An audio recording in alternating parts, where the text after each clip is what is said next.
che si gira Osimhen vede Zielinski, trappola di Zielinski che tira, palla, si gira Osimhen dentro per Politano che tira, per andare da Victor Osimhen, attenzione dentro Osimhen verso Mario Rui, dentro, attenzione parte del play, Rachmani e allarga Rachmani verso Kvaratskhelia che prova a far correre, attenzione Giacomino Raspadori che vada Listro Mancuso,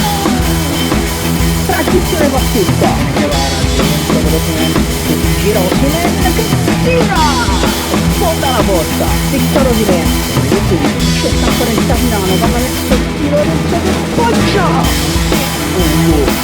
spaventosamente bello Zielinski dribbling, rivista, attacco Osimhen, Victor Osimhen, per Anghissà, palla per Osimhen che si gira, Victor Osimhen,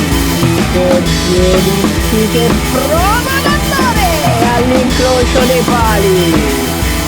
prova a girare da Osimhen che la arriva a Kvara, che hanno fatto una tornata di tutti, Kvaratskhelia comunque spara,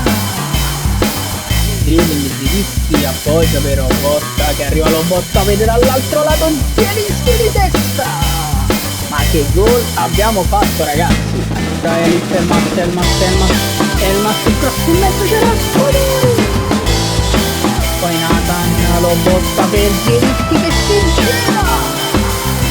dietro Zielinski, giù dall'altro lato per Kvaratskhelia che si gira,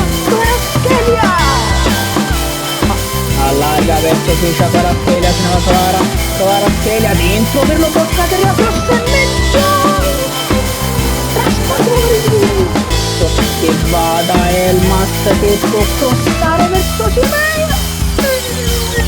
Lito Kvara dentro per il Ciolito che può tirare sul portiere, incredibile, Politano di testa, traversa ancora Politano di testa, ancora quel cazzo di Politano, attenzione Di Lorenzo, grandissimo, soprattutto tutti, Raspadori, la per Anghissà, la per Raspadori, va dentro da Zielinski, azione fantastica, giro di Osimhen, destro Osimhen, palo incredibile, poi Kvaratskhelia, recupera palla Kvaratskhelia,